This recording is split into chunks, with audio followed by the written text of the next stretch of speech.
था कि मैंने अपनी जिंदगी में शिव महापुराण की कथा सुनकर एक नियम लिया कि मैं किसी का दिल कभी नहीं दुखा। इसलिए मैं अपनी दुकान करता हूँ, अपना व्यापार करता हूँ, मैं कहीं जाता जाता आता नहीं। कहीं बैठा हो वो व्यक्ति तो वो उसका पत्र ढूंढना पड़ेगा, उसका नाम ढूंढना। पर लोग मुझे अपशब्द करते हैं, लोग मुझे ताना देते हैं, लोग मुझे बददुआ देते हैं, लोग मुझे श्राप दे देते हैं।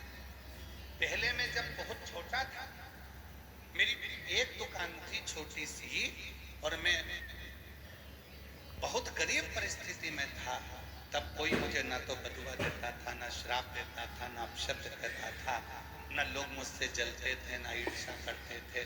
अब तो लोग मुझसे ईर्ष्या करते हैं, बददुआ देते हैं, अपशब्द करते हैं। गुरुजी, कोई मुझ पर कुछ कर ना पाए और किसी की नजर मुझे ना लगे, उसके लिए मुझे क्या करना चाहिए? उसने प्रश्न किया। आज हम उसका उत्तर दे देते हैं। अगर वो बेटा कथा सुन रहा हो तो केवल दो काम करो।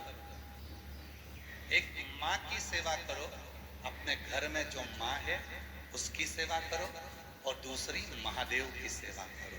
बस, फिर कुछ नहीं बिगड़ना।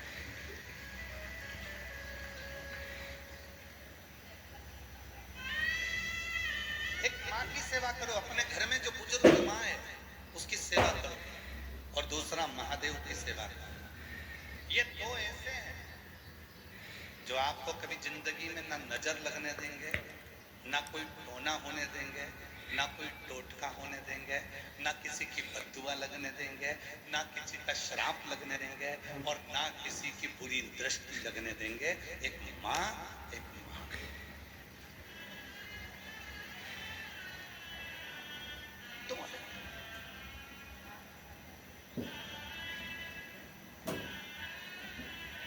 एक माँ और एक महादेव, ये दो ऐसे हैं। एक माँ और एक महादेव ऐसे हैं जिनकी सेवा हमें नजर से बचा लेती है। इनका आशीर्वाद दुनिया में किसी की सामर्थ्यता नहीं है कि काट दो। नहीं हो सकती दुनिया में कोई महादेव के आशीर्वाद को कोई काट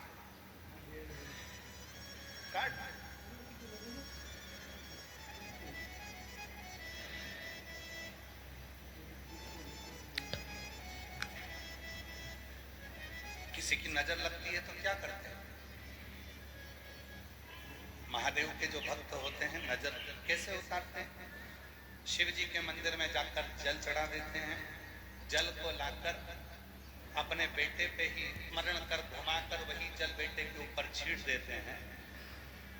नजर कैसी भी हो वो कट ही जाता है, भाई कैसी भी हो वो कट ही जाता है। तो माँ की सेवा और महादेव की सेवा, ये दो सेवा ऐसी है जो जिंदगी में कभी तुम्हें नजर नहीं लगने देगी, जो जिंदगी में कभी तुम्हें तकलीफ नहीं, तुम्हें जिंदगी में कभी कष्ट।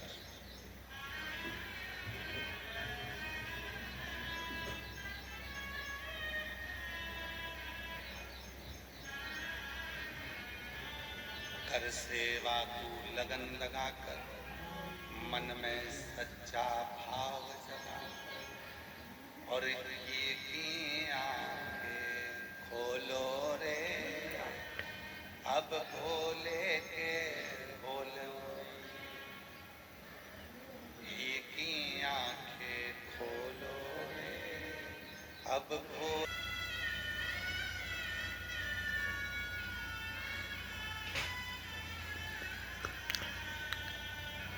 आपको मालूम है, घर में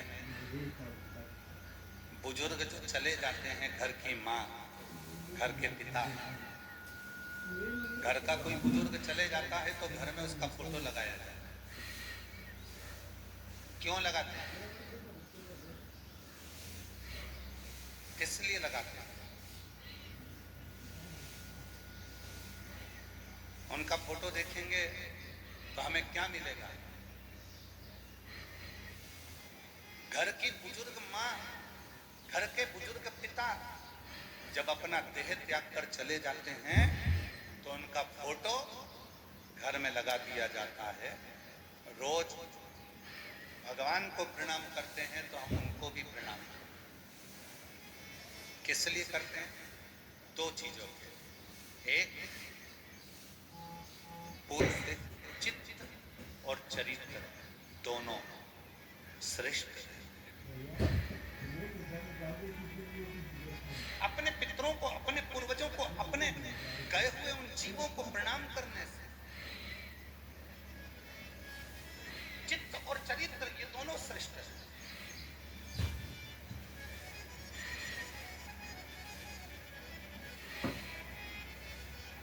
और आज के जमाने में तो नए नए लोग आते हैं, सोशल मीडिया पे आकर कह जाते हैं कि पितरों का फोटो मत लगाना, कह देते हैं कि बुजुर्गों का घर में फोटो ही मत लगाना। और हम तो यहाँ तक कहते हैं, जो तुमसे कह देना, कहीं का महाराज तुमसे कह दे कि अपने पितरों का, अपने पूर्वजों का फोटो मत लगा, वही महाराज अपना खुद का फोटो लगवा देता है तुम्हारे घर में कि हमारा लगाओ पर अपने पूर्वजों का मत लगाओ, हमें पूजो पर अपने पूर्वजों को मत पूजो, हमारी पूजन करो पर अपने पितरों की पूजन मत करो। आज के जमाने में लोग इतना डरा देते हैं कि पितरों का फोटो यहाँ मत लगाओ, पितरों का फोटो वहां मत लगाओ, पितरों का फोटो यहाँ मत लगाओ, अपने माता पिता का फोटो यहाँ मत लगाओ, अपने माता पिता का फोटो वहां मत लगाओ। भ्रम में डाल देते।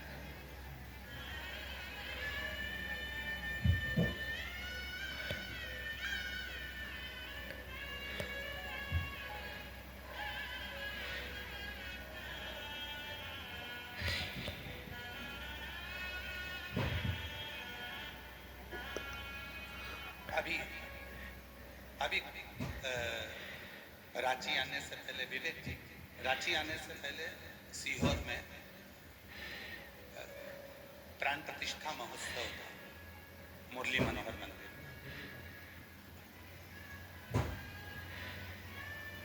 विवेक जी, जब उसकी सूचना हमने किसी को नहीं दी थी, कारण था गर्मी बहुत तेज थी, सीहोर आप लोग आते, वहाँ थोड़ा पानी का तकलीफ होता, इसलिए उस अनुष्ठान को, प्राण प्रतिष्ठा को हमने गोपनीय रूप से,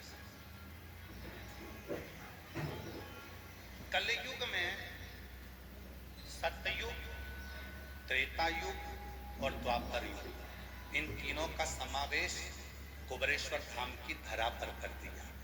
शंकर पार्वती जी, सीताराम जी और कृष्ण राधा जी कुबेरेश्वर धाम पर कलयुग में सतयुग, त्रेता और द्वापर।